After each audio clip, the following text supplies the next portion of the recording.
Captain Jake Morrison stood in the center of the huge chamber and looked up at the alien beings who would decide humanity's fate. The room was bigger than any building he had ever seen on Earth. Strange creatures sat on floating platforms that moved around the room like slow-moving clouds. Some aliens looked like giant insects with too many legs. Others seemed to be made of crystal that caught the light and threw rainbows across the walls. A few looked almost human, but had skin that changed colors like a mood ring. Jake had been a soldier for 20 years before becoming a space captain. He had fought in wars and seen terrible things, but nothing had prepared him for this moment. The aliens were deciding if humans could join their galactic community or if they would be forced to stay on Earth forever. Ambassador Lisa Carter stood next to Jake. She was a small woman with short brown hair and eyes that never seemed to blink. Lisa had spent 3 years trying to make friends with these aliens. She had learned their languages and their customs. She had explained human history and culture dozens of times, but none of it seemed to matter. The speaker was the most frightening alien in the room. It looked like a walking diamond that was as tall as a house. When it talked, its voice sounded like wind chimes in a storm. The speaker represented all 47 alien civilizations in the Galactic Council. "Your species has fought too many wars," the speaker said. Its voice filled the entire chamber and made Jake's teeth hurt. "In your short history, you have had over 14,000 conflicts. The Zephyrian Empire took 3,000 years to reach such numbers." Jake wanted to argue, but he knew it would not help. The aliens had studied human history, and they did not like what they found. Wars, violence, and destruction seemed to be all they could see. They did not understand that humans also created beautiful art, music, and poetry.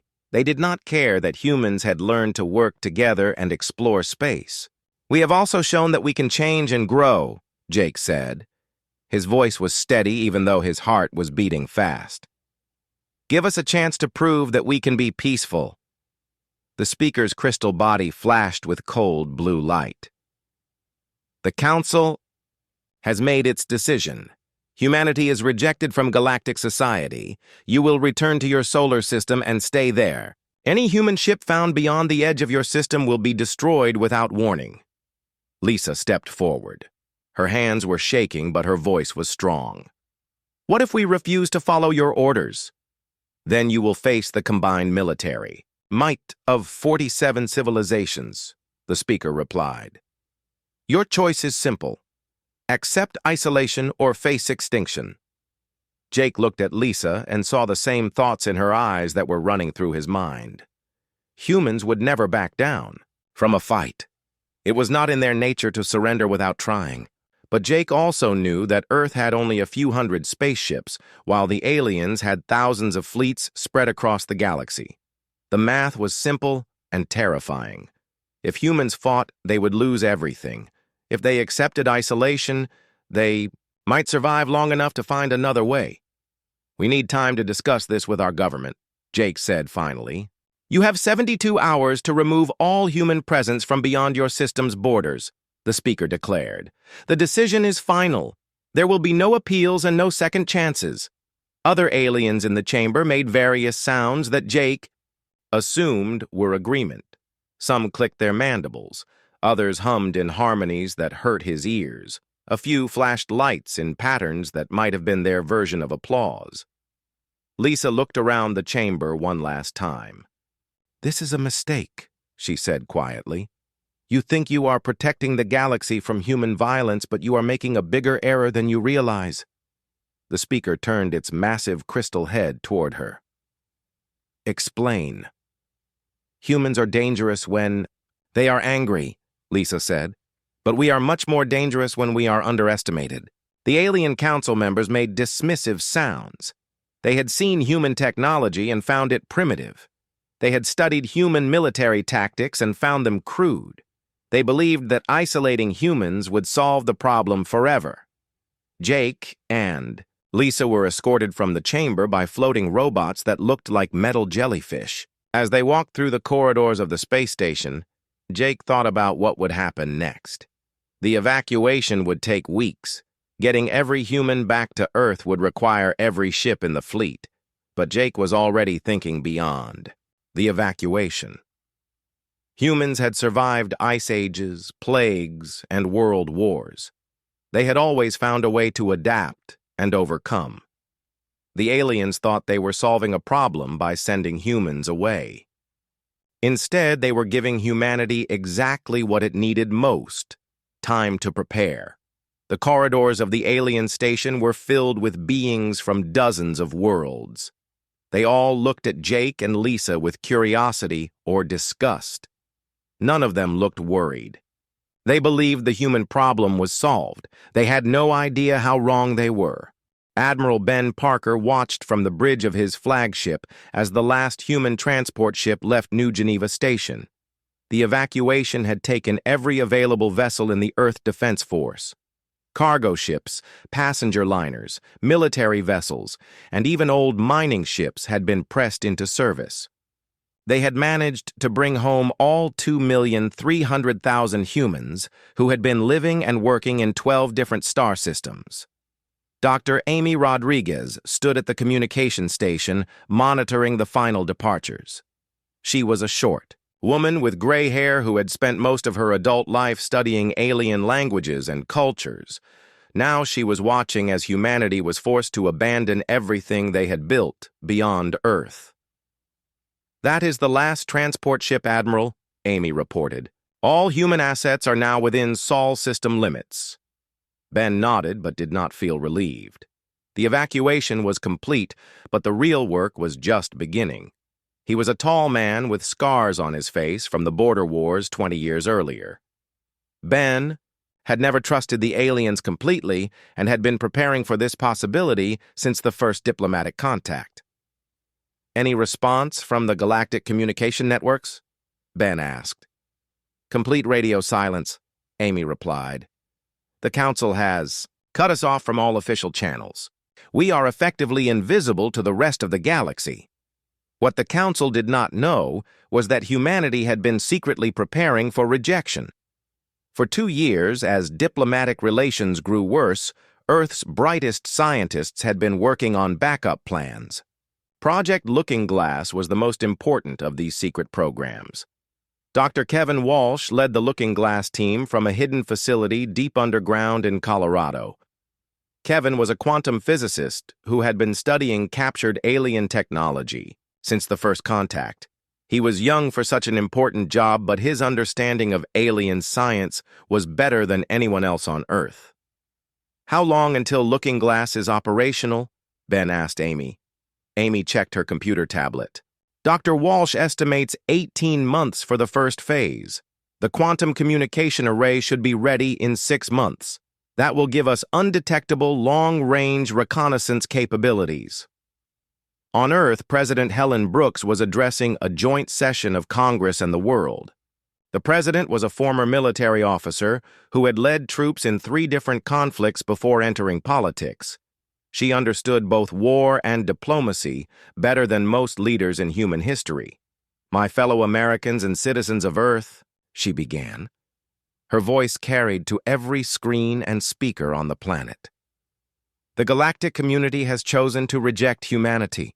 They believe we are too violent, too primitive, and too dangerous to join their peaceful alliance." Helen paused and looked directly into the camera. She wanted every human on Earth and in the solar system to understand what was happening. "They have made a serious mistake. Humanity has never been stronger than when we are underestimated. Today begins not our exile, but our preparation. In silence, we will grow. In isolation, we will evolve. When we return to the stars, it will be on our terms." The reaction across Earth was immediate and powerful. Instead of despair, people felt anger and determination. Humans had been rejected and insulted by aliens who thought they were superior. The challenge had been made, and humanity would respond. In the hidden laboratories of Project Looking Glass, scientists worked around the clock to understand alien technology. They took apart every piece of equipment that had been captured or traded. They studied alien computer systems, weapons, engines, and communication devices. What they learned would change everything. Dr. Walsh made the first breakthrough 6 months after the evacuation. He discovered that alien technology relied heavily on quantum entanglement for both communication and navigation. By understanding these principles, human scientists could build devices that were undetectable by alien sensors. We can listen to their communications without them knowing, Walsh explained to Admiral Parker during a secure video conference. We can also track their ship movements and monitor their military activities. The first stealth reconnaissance ship was launched 10 months after the evacuation. The ship was small and fast, with a crew of only 4 people. Its hull was made from a new metamaterial that bent light and sensor beams around it like water flowing around a rock. Commander Rick Davis piloted this first stealth mission to the edge of Zephyrian space. Rick was an experienced pilot who had volunteered for the dangerous assignment. The mission was simple: observe alien activities and return with intelligence. What Rick discovered changed human understanding of galactic politics completely. The aliens were not the peaceful, unified civilization they claimed to be. There were tensions between different species. Trade disputes led to small conflicts. Border disagreements sometimes escalated to military actions. They are not much different from us, Rick reported when he returned to Earth. They just hide their conflicts better and fight smaller wars. This intelligence gave human planners new options. If the galactic community was not truly united, then it might be possible to influence their politics. Careful manipulation of information could increase tensions between alien species. Strategic accidents could disrupt their trade and military cooperation. Dr. Amy Rodriguez was put in charge of the new Political Warfare Division. Her job was to study alien psychology and find ways to create problems for the Council without being detected. Amy had always been good at understanding how different minds worked. The work was slow and careful. Human agents using stealth ships began planting false information and causing small accidents. A communication satellite would malfunction at exactly the wrong time. A trade shipment would be delayed, causing economic problems. Border patrol ships would receive incorrect information, leading to diplomatic incidents. Meanwhile, human technology continued to advance rapidly. Without the restrictions and treaties that limited Council species, humans were free to develop any weapons or defenses they could imagine. New ship designs were tested every month. Advanced computers controlled weapons, systems that could think and adapt. President Brooks established the Deep Space Command with Admiral Parker as its first leader.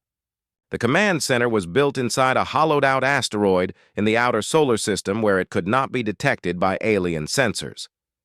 "How long before we are ready for the next phase?" Brooks asked during a strategy meeting. "Give us 10 more years," Parker replied. "By then we will have ships and weapons that the Council cannot match.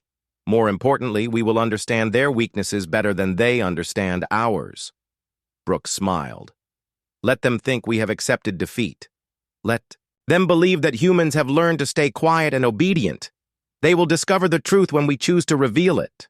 Commander Rick Davis guided his stealth ship Phantom through the dark space between stars toward the Kepler system. 20 years had passed since humanity was forced into isolation, and the galaxy assumed Earth's people had quietly accepted their punishment. The aliens could not have been more wrong. Rick's ship was invisible to every sensor system the Council species used. The hull was made from metamaterials that bent light and energy around the vessel like it was not there. The engines produced no detectable emissions, and the life support systems ran completely silent. "Contact confirmed," whispered Lieutenant Mary Collins from her sensor station.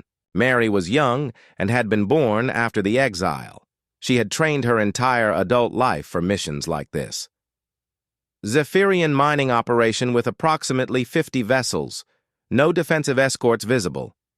Rick smiled, but it was not a pleasant expression. For 20 years, humans had been watching the galaxy from the shadows. Phantom was one of 37 stealth ships that regularly traveled deep into alien territory. They mapped trade routes, studied military formations, and identified weak points in Council defenses. The Zephyrians had no idea they were being observed. Their mining ships worked slowly and carefully to extract rare minerals from the asteroid belt. The operation was worth billions of credits and supplied materials for their most advanced technologies. It was also completely undefended because they believed no enemy could reach this deep into their territory. Back on Earth, things had changed dramatically. The planet looked the same from space, but the civilization was completely different. Humans had used their isolation to transform themselves into something the Council would not recognize. Dr. Kevin Walsh had died 8 years earlier, but his successors continued his work. The scientists of Project Looking Glass had achieved breakthroughs. That seemed impossible. Quantum tunneling drives made human ships faster than anything in the galactic fleet. Molecular assemblers could build entire battle groups in weeks instead of years. General Frank Martinez reviewed intelligence reports in the Pentagon's new Deep Space Operations Center. The walls showed a three-dimensional map of the local galactic region with human observation posts marked in blue and alien installations in red. Frank was a veteran of the border wars who had spent the last 20 years preparing for a very different kind of conflict. The Zephyrians have expanded their mining operations into the Vale Nebula, reported Colonel Nancy Brooks. Nancy was Frank's intelligence chief and one of the best strategic minds in the human military. They are extracting rare elements at an unprecedented rate. Our economic analysis suggests they are preparing for a major military buildup. Frank studied the holographic display carefully. The information came from human agents who had been watching alien activities for 2 decades. Any indication of what they are planning? Unknown, but the quantities suggest something significant. Possibly a campaign against the Nexari Republic. There have been increasing tensions over border disputes in that sector.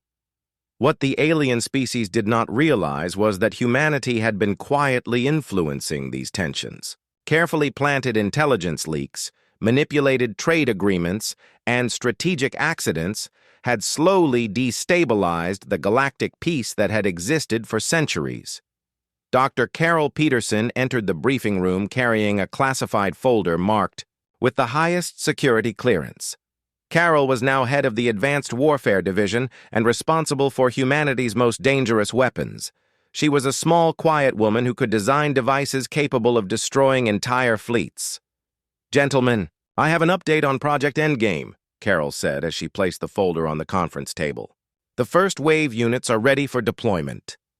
Frank opened the folder and tried not to show his amazement. The technical specifications described weapons systems that had been theoretical just 5 years earlier. Gravity manipulation devices that could crush ships like tin cans, quantum disruption bombs that could tear holes in space itself, AI-controlled swarm fighters that could operate independently for months.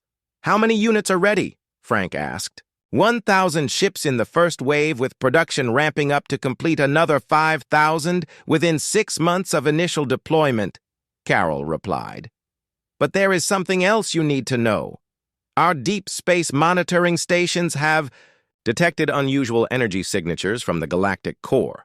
The Council's recent expansion efforts have awakened something they do not understand. The something Carol mentioned was already causing problems for the outer Council worlds. Deep space sensors had detected massive energy discharges and gravitational anomalies near the galactic center. Several exploration fleets had simply disappeared without sending distress signals. Human scientists had been studying these phenomena for 3 years. The data suggested that Council mining operations had destabilized some kind of ancient containment system. Whatever had been locked away was now free and expanding outward from the galactic core. "Our analysis indicates the entity feeds on technological energy," Carol continued. "Every advanced system it encounters makes it stronger and more adaptive. The Council species rely so heavily on energy-based technology that they are essentially feeding this thing every time they try to fight it." Frank leaned back in his chair and considered the implications. The galactic community that had rejected humanity was now facing a threat they could not handle with their peaceful, advanced civilization. Their own technological superiority was working against them. "What about our weapons?" Frank asked. "Will they be effective against this entity?" "Our kinetic systems and projectile weapons should work much better," Carol replied. "The entity seems to have difficulty adapting to purely physical attacks. That is because the Council abandoned kinetic warfare thousands of years ago. They considered it primitive and barbaric." Rick Davis completed his reconnaissance mission and returned to the hidden base in the outer solar system. His report confirmed what human intelligence had suspected. The Council was beginning to panic about the entity, but they had no effective countermeasures. "Their energy weapons are useless," Rick told the debriefing team.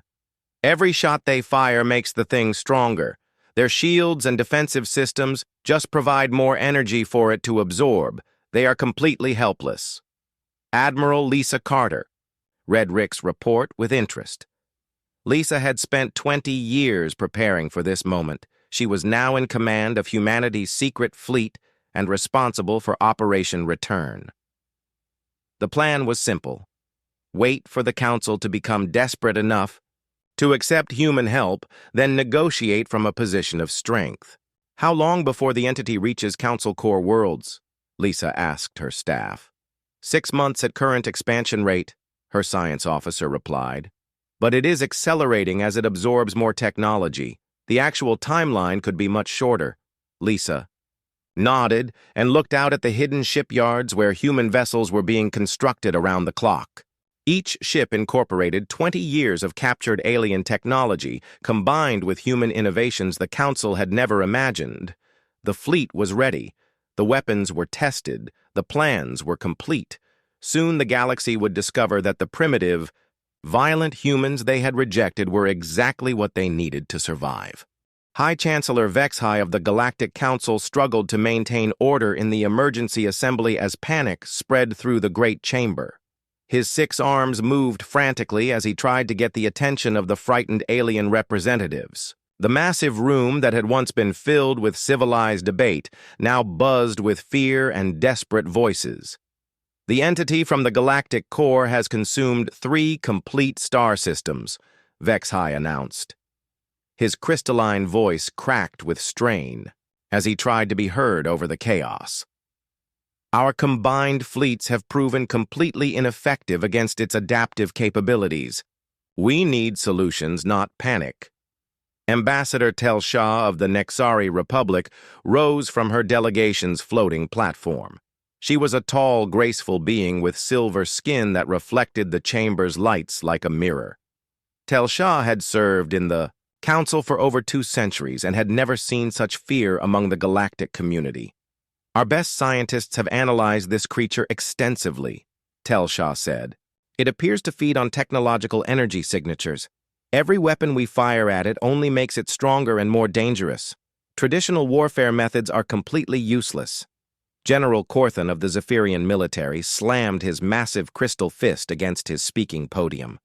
The sound echoed through the chamber like breaking glass. Corthan was a veteran of dozens of border conflicts, but nothing in his experience had prepared him for this threat. "Then what do you suggest we do?" Corthan demanded. "Our most advanced civilizations are abandoning their core systems and fleeing toward the galactic rim. This creature learns from every engagement and adapts to every strategy we employ against it." Dr. Shival, the Council's chief xenobiologist, activated a holographic display that showed the entity's progression through Council space. The display revealed a writhing mass of darkness that seemed to consume everything in its path. Stars went dark as it passed. Entire civilizations simply vanished without trace. "Preliminary studies indicate it is not entirely energy-based," Dr. Shival explained. "There are physical components, but they exist in a state of quantum flux. The entity can phase between dimensions, which makes conventional attacks impossible to sustain. What none of the Council members knew was that humanity had been tracking this entity for 3 years. Human deep space monitoring stations had detected Its awakening when Council mining operations accidentally destabilized an ancient containment field near the galactic core. Human scientists had been developing countermeasures in complete secrecy. The entity was something old and dangerous that had been locked away for millions of years.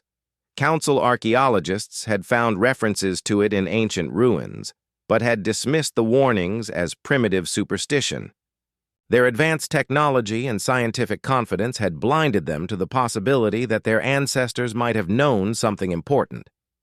Captain Lisa Carter stood on the bridge of the command ship Retribution in a hidden human fleet, base beyond Pluto.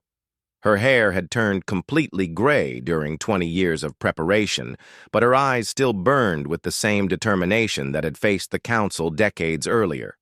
Lisa was now Admiral of humanity's secret space force. The entity's behavior pattern is completely predictable, Lisa told her senior staff. It targets the most technologically advanced civilizations first, because they provide the most energy to absorb.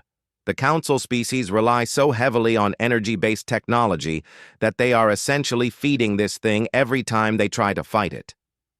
Commander Jake Morrison, now Lisa's second-in-command, pointed to the tactical display showing the entity's current position. Jake had aged well and still maintained the steady confidence that had served him during the diplomatic crisis 20 years earlier. "Our kinetic weapons and projectile systems should be much more effective," Jake said. "The entity seems to have serious difficulty adapting to purely physical attacks. That makes sense, because the Council abandoned kinetic warfare thousands of years ago. They considered it too primitive for civilized beings." Lisa nodded as she studied the intelligence reports from human reconnaissance ships. The data was clear, and the opportunity was perfect. The galactic community that had rejected humanity for being too violent was now facing destruction because they had forgotten how to fight effectively. Meanwhile, desperate messages from Council worlds had begun reaching Earth through secret communication channels. Planets that had once looked down on humanity as primitive barbarians were now quietly begging for help. They still did not know that Earth had been watching their struggle unfold from the beginning. President Helen Brooks convened an emergency cabinet meeting in the secure situation room beneath the White House. Helen was now in her third term as president and had guided humanity through its greatest transformation. She was older, but her mind remained sharp and focused on the larger strategic picture. "The irony is almost perfect," Helen told her advisors. "They rejected us for being too violent and primitive. Now their peaceful, advanced civilization is being destroyed by something that feeds on their technology. Their greatest strength has become their fatal weakness." Secretary of Defense Paul Johnson spread the latest intelligence reports across the conference table. Paul was a former general who understood both military strategy and political necessity. He had spent 20 years preparing for exactly this moment. "Madam President, our deep space assets confirm that the entity has consumed 7 complete star systems in the past month," Paul reported. "At this rate of expansion, it will reach the Council's core worlds within 6 months. Their government could collapse completely." "What about our response capabilities?" Helen asked. "Admiral Carter's fleet is ready for immediate deployment. Project I, endgame weapons are loaded and operational on all vessels. We could engage the entity within 2 weeks of your authorization." Helen walked to the window and looked out at the city beyond. 20 years ago, the Council had forced humanity into isolation, believing they were protecting the galaxy from human aggression. Now that same capacity for controlled violence might be the only thing that could save galactic civilization from complete destruction. The decision was not difficult. Humanity had been preparing for this opportunity since the day they were rejected by the Council. They had the weapons, the ships, and the strategy needed to defeat the entity. More importantly, they had something the Council had lost: the willingness to fight when fighting was necessary. "Send word to Admiral Carter," Helen said finally. "Begin Operation Return immediately. It is time for humanity to reclaim its place among the stars." The message was transmitted instantly through quantum communication networks that the Council did not know existed. Across the solar system, human ships began moving toward jump points that would take them back to the galaxy they had been forced to leave. The exile was ending, but humanity would return as liberators rather than supplicants. The emergency session of the Galactic Council was interrupted by something that should have been impossible. Every screen in the Great Chamber displayed the same message simultaneously. The transmission appeared on frequencies that no known species should have been able to access. The communication cut through every security system and override protocol like they did not exist. "Members of the Galactic Council," came a calm, measured voice that filled the chamber. "This is Admiral Lisa Carter of the Earth Defense Force. We are aware of your current crisis and we have a solution." Complete chaos erupted among the alien delegates. High Chancellor Vexhi's crystalline form pulsed with shock and confusion. His 6 arms moved frantically as he tried to understand what was happening. The humans had been restricted to their home system for 20 years. Council monitoring stations should have detected any violations immediately. "This is impossible," Vexhi declared. "The humans were confined to the Sol system 2 decades ago. Our sensor networks would have detected any unauthorized departures. How are they transmitting on our secure frequencies?" The voice continued speaking, as if it could hear the chaos in the chamber. "For 20 years you believed that humanity had quietly accepted isolation and defeat. You were completely mistaken. We have been watching, learning, and preparing for this moment." Admiral Carter's image appeared on the main display screen. She wore a military uniform with insignia that the Council had never seen before. Behind her, the bridge of her ship showed technology that seemed to blend familiar concepts with impossible innovations. Holographic displays showed information in ways that should not have been achievable. "The entity you are currently facing feeds directly on energy-based technology," Lisa explained calmly. "Every energy weapon you fire, every shield you activate, every advanced system you deploy makes it stronger and more dangerous. You are fighting with the very tools it uses to grow and adapt." General Corthan of the Zephyrian military stood abruptly. His crystal form flashed with angry red light. "Human, your species was deemed too primitive and violent for galactic society. What could you possibly offer that our combined wisdom and technology cannot provide?" Lisa's expression did not change, but those who knew her could see the steel behind her calm exterior. "Sometimes general primitive solutions are exactly what advanced problems require. You have forgotten how to fight wars, because you believed you had evolved beyond the need for violence." The display changed to show tactical footage from human deep space reconnaissance missions. Sleek vessels, unlike anything the Council had ever seen, moved through space with impossible grace and speed. Their hulls seemed to shift and flow as they adapted to different conditions in real time. "We have been tracking this entity for 3 years," Lisa continued. "Our analysis indicates it is vulnerable to kinetic attacks and quantum disruption fields. These are technologies that your species abandoned as barbaric centuries ago when you decided that energy weapons were more civilized." High Chancellor Vexhi managed to regain some composure. "And what would humanity require in exchange for this assistance?" "Full membership in the Galactic Council with all rights and privileges," Lisa replied without hesitation. "Recognition of human territorial claims in 43 star systems that we have surveyed and prepared for colonization during our isolation, and a formal apology for the diplomatic insult you offered 20 years ago." The chamber erupted again, but this time the tone was different. Desperation was beginning to override pride and prejudice. The entity had consumed 12 complete star systems in the past month and showed no signs of slowing down. Council projections indicated it would reach their core worlds within 90 days. Ambassador Telsha of the Nexari Republic leaned forward on her platform. "Admiral Carter, the entity has consumed 12 star systems in the past month. Our projections show it reaching the Council core worlds within 90 days. Do you truly have the capability to stop something our combined fleets cannot even slow down?" Lisa's image was replaced by technical specifications that made even the Council's most advanced scientists gasp in amazement. The displays showed weapons that manipulated gravity itself, ships that could phase between dimensions, and manufacturing capabilities that dwarfed anything in known space.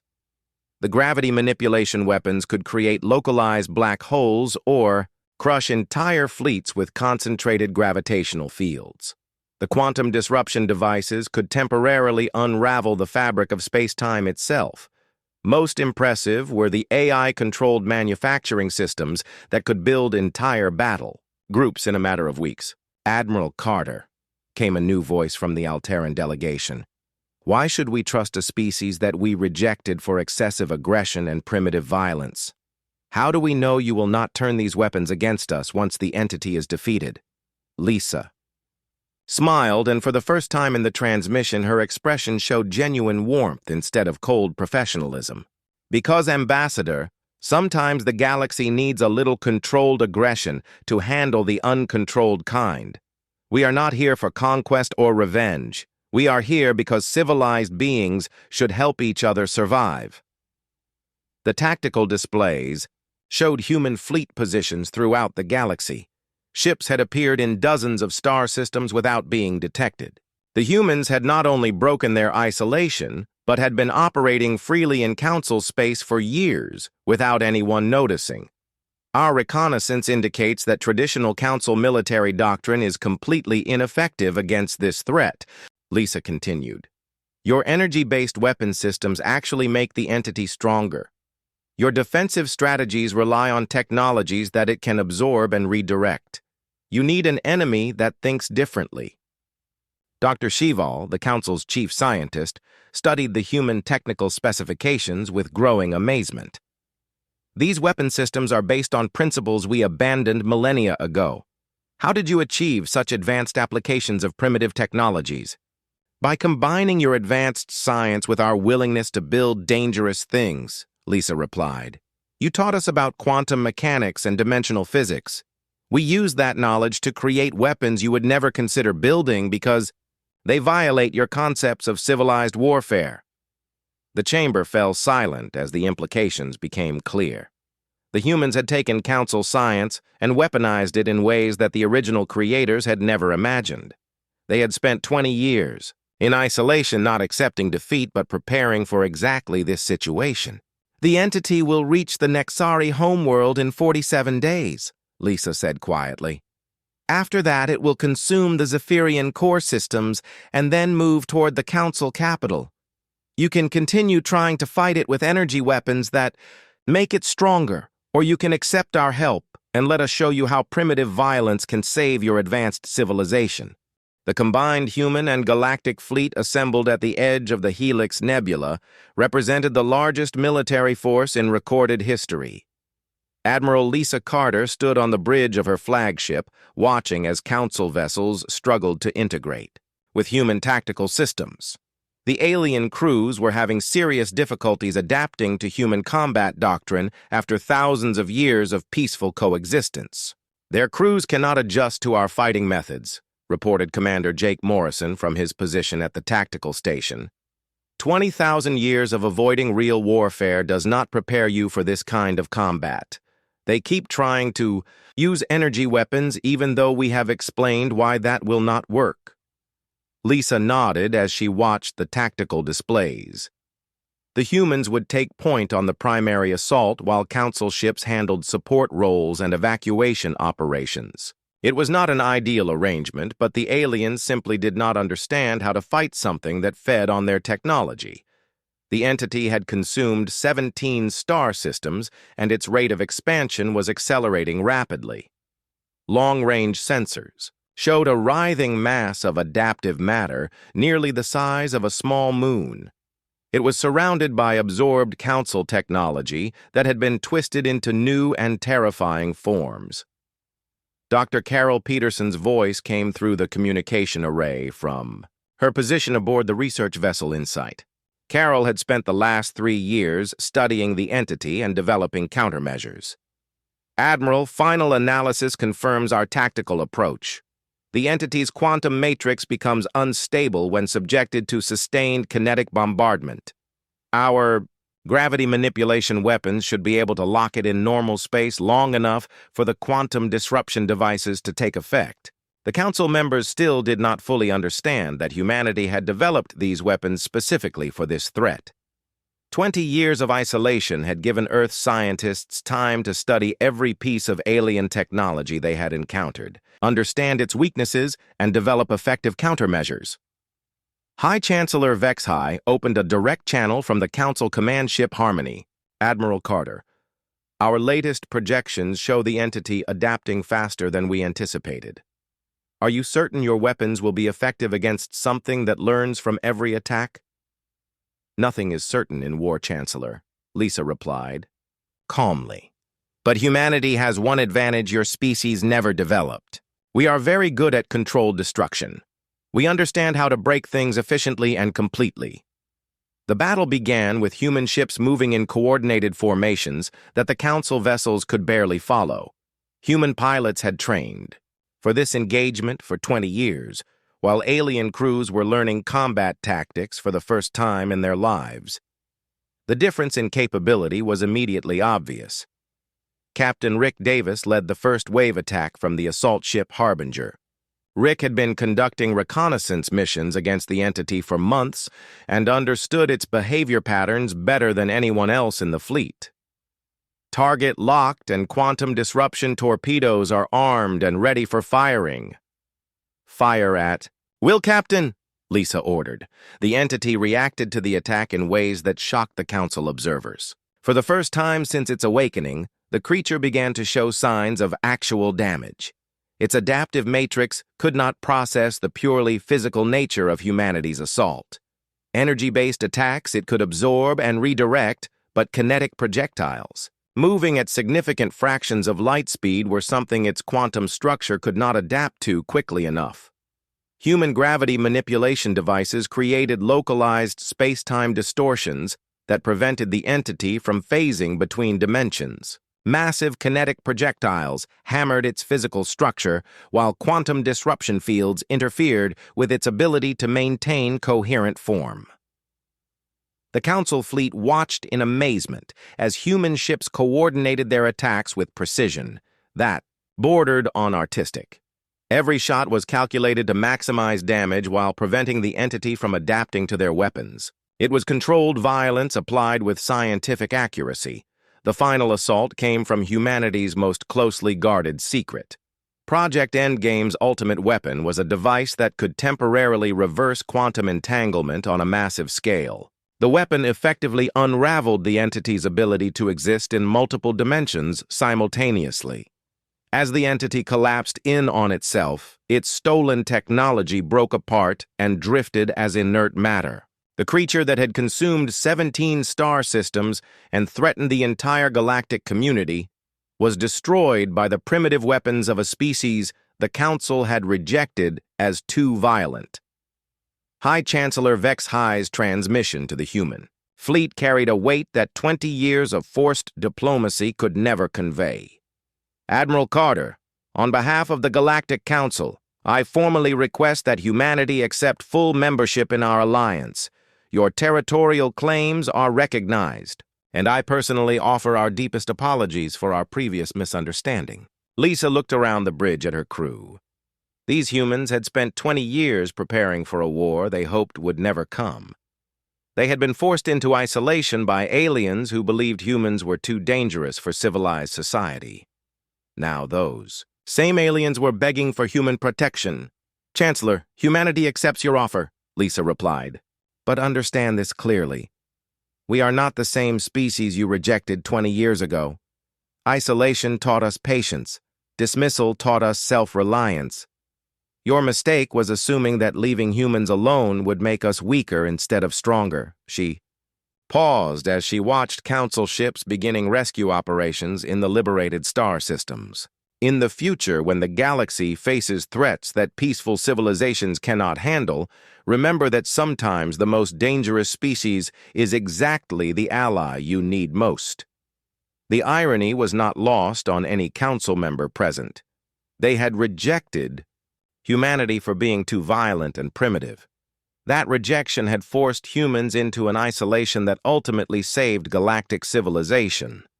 The humans had left in silence, spent 20 years growing stronger in the darkness, and returned not as supplicants seeking acceptance, but as the saviors of the galaxy. In the aftermath of the battle, human ships began establishing bases in the star systems they had claimed. The technology gap between humans and council species had become so large that the aliens would need decades to catch up. Humanity had transformed from rejected outcasts to the dominant military power in known space. Thus, Council learned that their greatest mistake was not recognizing strength until they desperately needed it. They had assumed that advanced technology and peaceful intentions were enough to handle any threat. The entity had proven them wrong in the most devastating way possible. Humanity had shown that being underestimated was the most powerful weapon of all. The species that was too primitive for galactic society had become its protector and guardian. The humans who were too violent for civilization had saved civilization itself through controlled application of that same violence. The galaxy would never make that mistake again.